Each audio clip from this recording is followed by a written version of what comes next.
Hey there, guys, and welcome to another Factorio Friday Facts discussion, number 349, the 1.0 plan. And I am joined by Bombug again, Hello, hello. How you doing today? X. doing pretty good, real sleepy, so I apologize, guys. There are going to be yawns. I tried to get them out beforehand, but it'll be a miracle I don't yawn at least a couple times during this because I'm really tired. Man, everybody's yawning when they're reading anyway. I know, right? It's just a thing. It's just a thing. So, uh, I don't know, for some reason, it would be really great if this was Friday Facts 350. For some reason, 349 just bothers me, but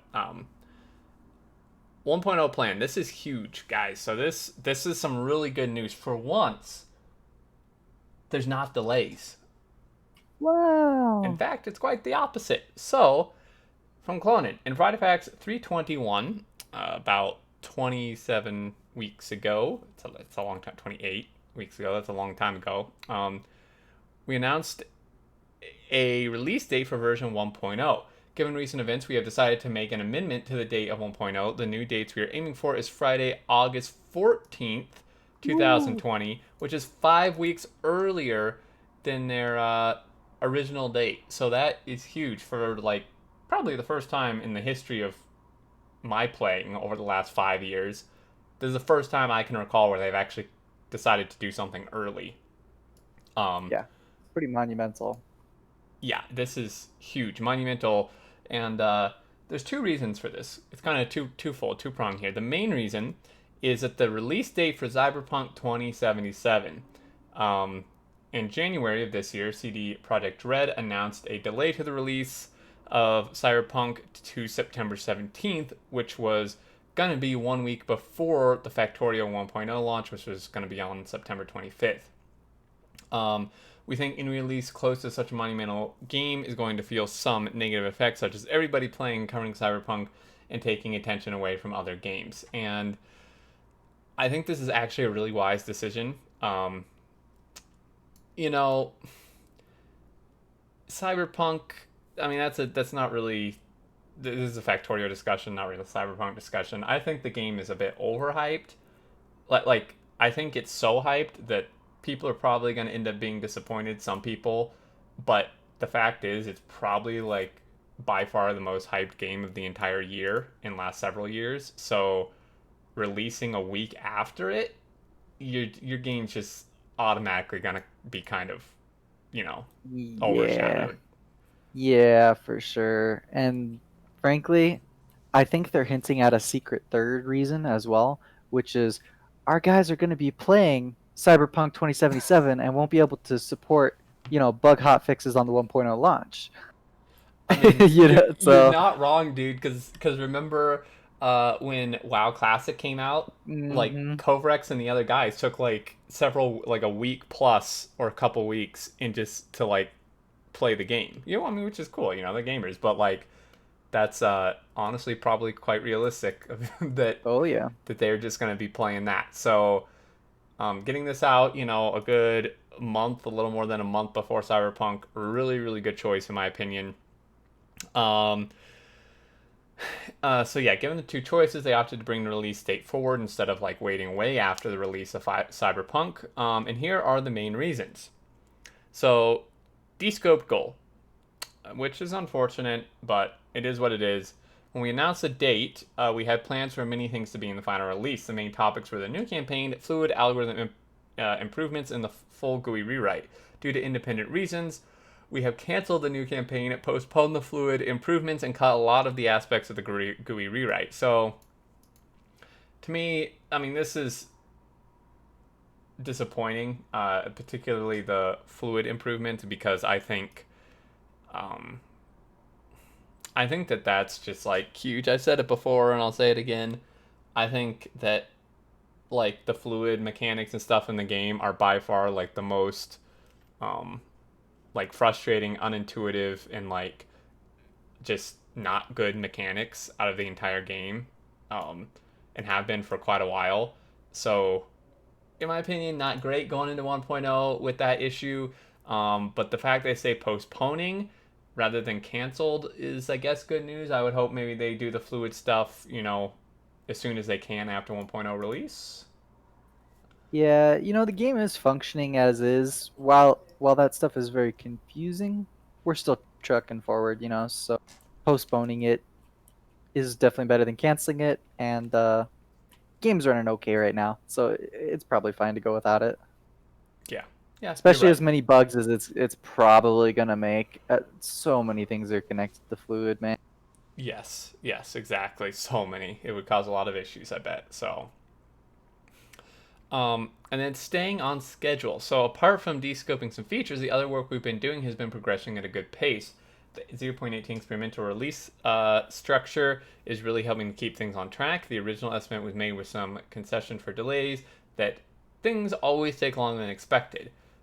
Well, for the last 6 months, most things haven't been taking longer than expected, and we've been finishing topics quite effectively, which I would say for uh, just like general development and coding is actually kind of a miracle from what I've heard. That Yup. there not being delays is pretty unheard of.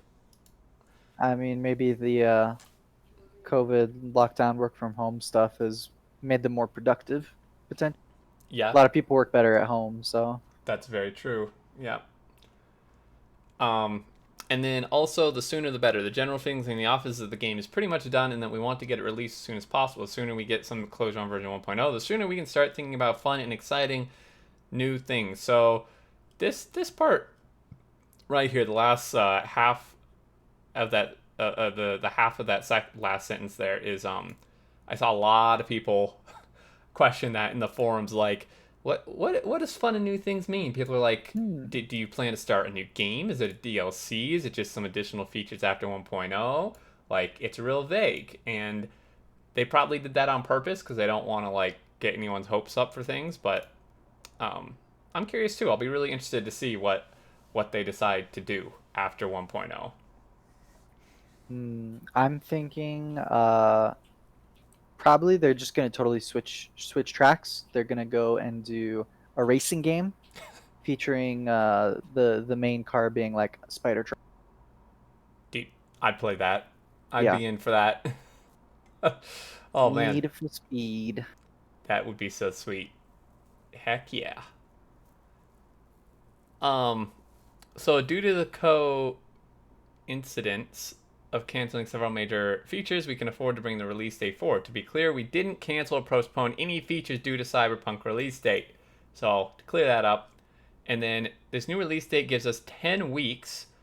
And from this point till Friday, August 14th, the main focus for the team is on finalizing the game, updating the trailer, and preparing marketing materials, which is important. Um, Marketing is key. it is key. In an updated trailer, I'm so glad they mentioned that because the current trailer is pretty out of date. So that'll be really good. Now, was Fantastic that the news. trailer that got Factorio so much popularity, though? Uh, I don't, I don't know. I truly don't know. Actually, it's whatever the most current trailer is. Whatever one is shown on Steam. Um, and I don't know. I mean, that one probably has the most views just because the game was bigger at that point than for any of the previous trailers. But I'm not sure. I'll have to take a look because I do remember that one trailer being really, really hype and kind of important for the game. Just the one where it really showed the factory growing and all the crazy things happening at once. Yeah. I do like it. Obviously, it's especially now graphically pretty old. Mm-hmm. Yeah. I mean, I hope they do um a similar style for the updated one. And yeah, so that's fantastic news, guys. 1.0 has been pushed forward 5 weeks, which is huge. Usually it's pushed back like 5 weeks or 5 months. Um, so Yep. real great news there. Heading on to the next section, this is going to completely summarize. I'll read like the first sentence or the first paragraph and maybe half the second. So from Clone, one part of finalizing the game comes in finalizing community translations of the game. For a long time, we have used Crowdin for sourcing all the translations. Crown has worked really well and is deeply integrated into their workflow. But some languages aren't 100% covered and there's not been any overall proofreading. So they choose to look for a professional translation company, and after a lot of looking, they decide to partner with Altagram based in Berlin, Germany. So basically, they've frozen locale, which means there's no additions or changes as much as reasonable. Um, and then so for absolute clarity, Altagram has detailed the plan, which is pretty good. Once I get the green light, um, they'll start proofreading English source text, offer any grammar or stylus improvements. Um, Once the English is polished, we'll get started on proofreading for secondary languages. Linguists who are all gamers themselves and experts in game localization will work their magic to ensure the game target languages is true to source text as possible. So real good stuff there.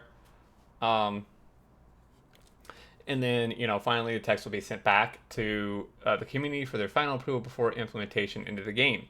So from now until 1.0 release, locale freeze mainly means it will only be working on topics that don't require new strings, such as bug fixes, new graphics, sound design, etc.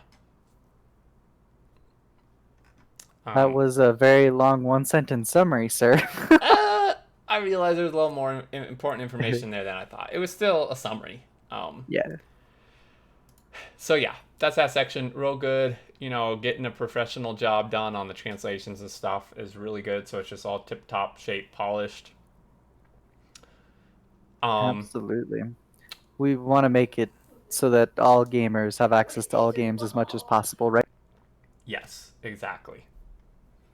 Very much so.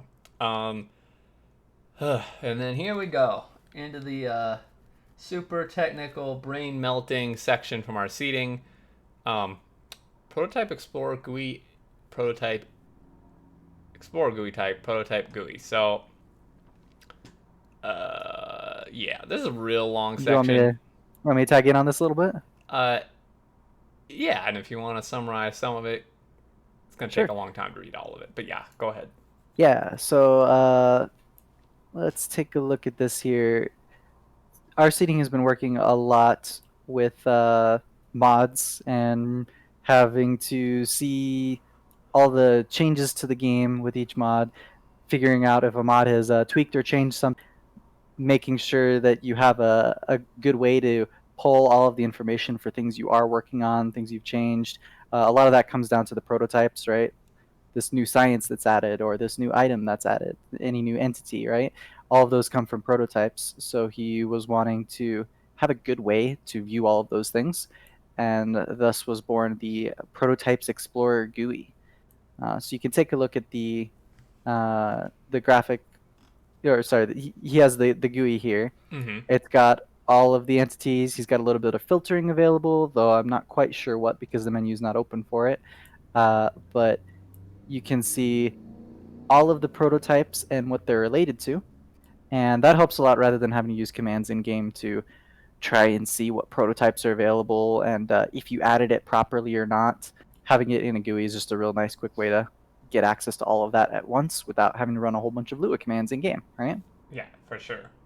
Yeah, so he goes into the technical design uh, with lots of details about nothing is ever simple or easy because the GUI is, it's a limited size. It can't show everything, whereas a lot of the items and their properties are super, super long. Maybe they're lists of huge things. Sometimes they're empty lists. Some things will link to another, so you need to be able to show the linking properly, show the nesting of items really nicely. So he had to do a lot of tinkering with it.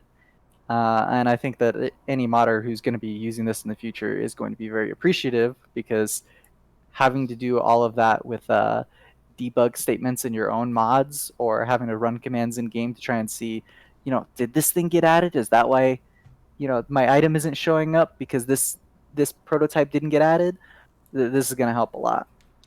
Yes. Uh, an additional thing that he did was added wiki linking. And that also gets really complex too because there's issues of do you download the page every time you open the GUI? How do you check for updates? Are you caching or not? Do you pause the game loop while it's running? So he had to come up with a whole bunch of fine details, but you can see in the screenshot further below for the storage tank that it links there to the Wikipedia from inside the storage tank. prototype itself. Oh, that's really And nice.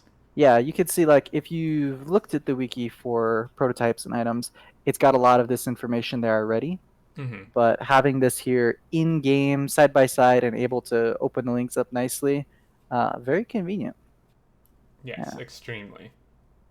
awesome. So that's the So, quick summary of that prototype. Do you want me to do the native Lua serialization as well? if you want to. Yeah. Let's see. So the native Lua serialization is a section by Boss Kid. Serialization is just the way that you load data in from one format and like translate it to a format that the game can use, and also how you translate game data down to a format to save, like for a save file. So let's see, Boss Kid was requested by our seating last week to look at how he could implement a stateful Lua table iterator, since he often iterates over Lua tables from the C++ side, and this operation is slow. So he learned some of the internals of Lua and how it stored tables. Up to this point, when a map was saved and the Lua state had been serialized, they use a library called Serpent to do serpent.dump to convert the variable into called global into string on the Lua side, and then take it out and store it within the save. So kind of going and summarizing it from there, he went ahead and wrote it all native in Lua so that they could skip the Serpent library itself. And they didn't notice it first, but later on, someone else noticed that it improved the saving and loading of files. So you can see here there's a section on the save and load times where with the old method, it would take 285 seconds to load this script.dat file with 60 megabytes of data in it. And it would take 285 seconds, which is really huge, and 2.8 seconds with the new. That's a pretty crazy improvement. That's like a Yeah. hundredfold, literally, right? Yeah, that's insane. Yeah, I don't know how many scripts have that much data in them, but it's good to know, and I'm sure a lot of the bigger mods are gonna have some some huge data like that. Oh yeah. Yeah, and then the loading didn't improve as much, but still more than 2 times faster. It's pretty nice. Mm-hmm. Yeah, so let's see. He does go on to say changing the serializer did have some costs, particularly serpent.dump was used for serialization of Lua functions stored in globals. Those aren't officially supported, but some mods did use them. In this case, removing that did break those mods and even some base game scenarios, but it is a pretty simple fix in that case. Let's see. So, in an additional consideration they had to take was if fail, sorry, was if it should fail to save when there are Lua functions in global during save, or should it silently delete them, as happens with some metatables. The first approach was considered to be the best to quickly catch all non-conforming mods, but they later decided that deleting them on save and providing some info in the log file, super nice, Mm-hmm. was better because the migration was almost impossible due to a base game migration for version 1828 that requests to reload all scripts. Sorry, bit of sneezing. And Okay. that as a side effect saves the Lua state, which would abort saving immediately due to Lua functions still in globals. So they had to make some decisions and had to actually break some mods, which you don't normally hear them doing, but they broke the mods in a way that's fairly easily fixable on the mod side. So I don't think they're feeling too guilty about it. Yeah. Yeah. So, um, real good stuff here. Some improvements all around the board. I was reading.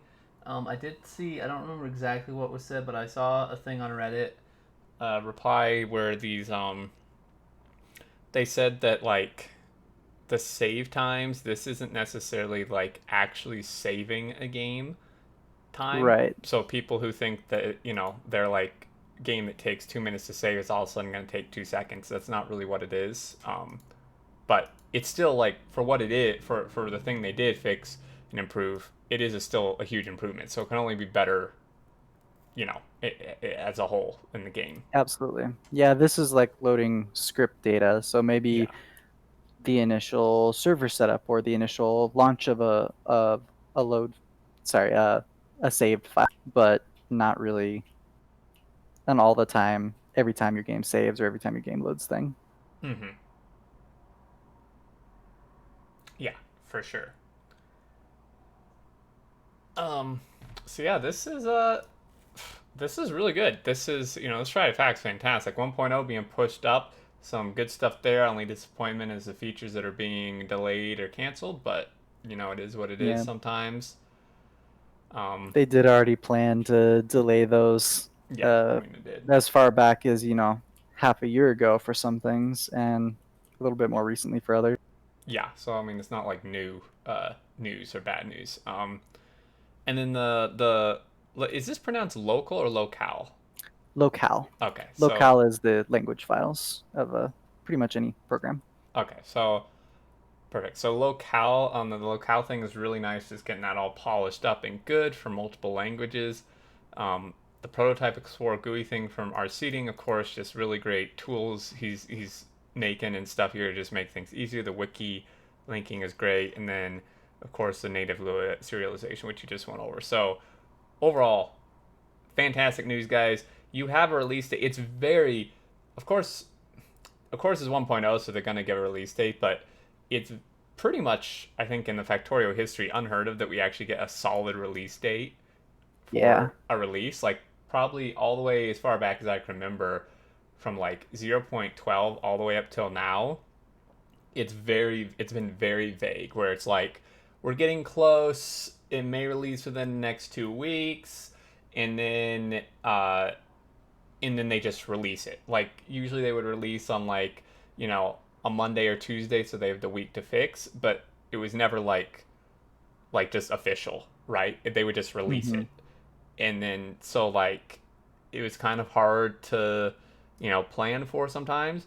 But the reason I bring this up is because unless something crazy happens and they can't follow up with this, you have a date. So if you need to whatever, if you need to just not start school, you maybe, or take some time off work, whatever you need to do, for this. This is when you're getting 1.0. Okay, so and then of course for me and other content creators, this is super great because I can prepare ahead of time everything I want to do and actually know the day to like look out for it and stuff.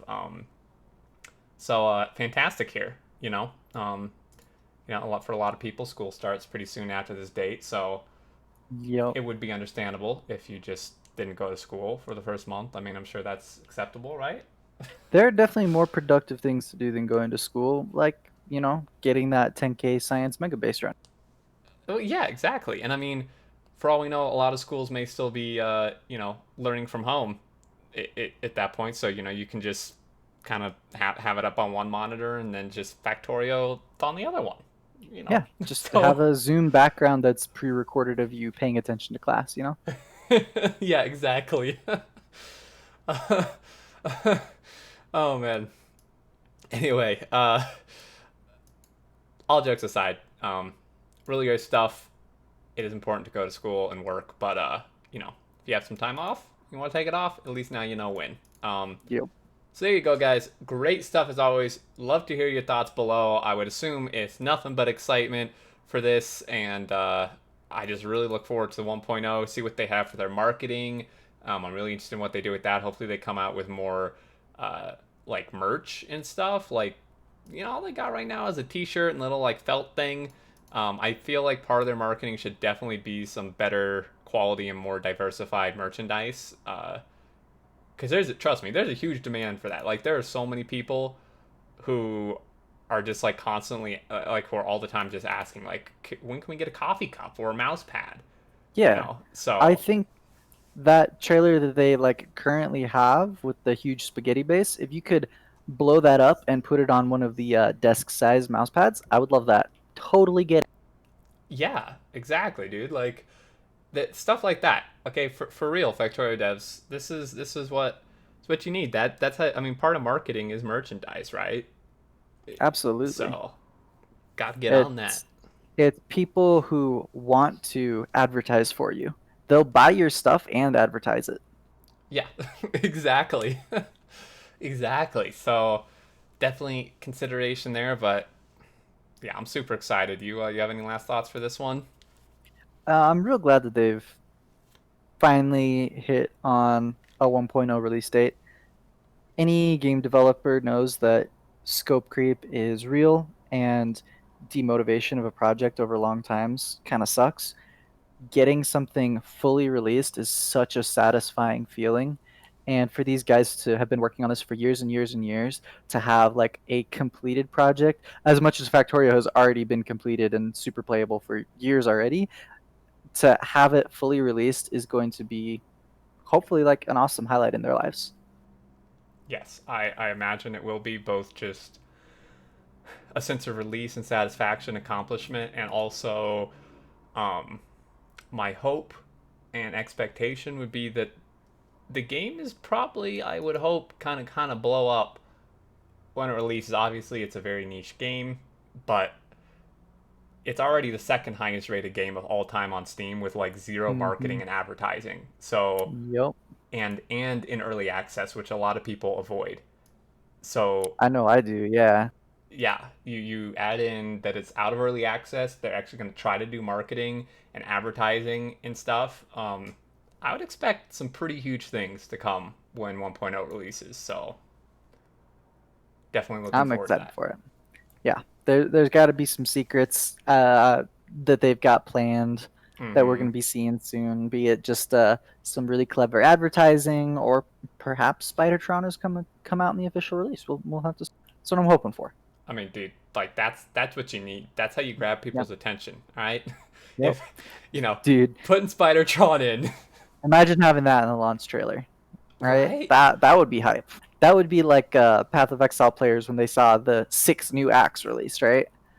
Yeah, that's like legendary. That's All you've hoped for and more. yeah. So seriously, just drop everything else you're doing, devs, and put that in. You will not regret it. Um. Anyway, though, thanks guys so much for watching. I'm excited. I'm sure you guys are excited. And until next time, we will see you later. Catch you later.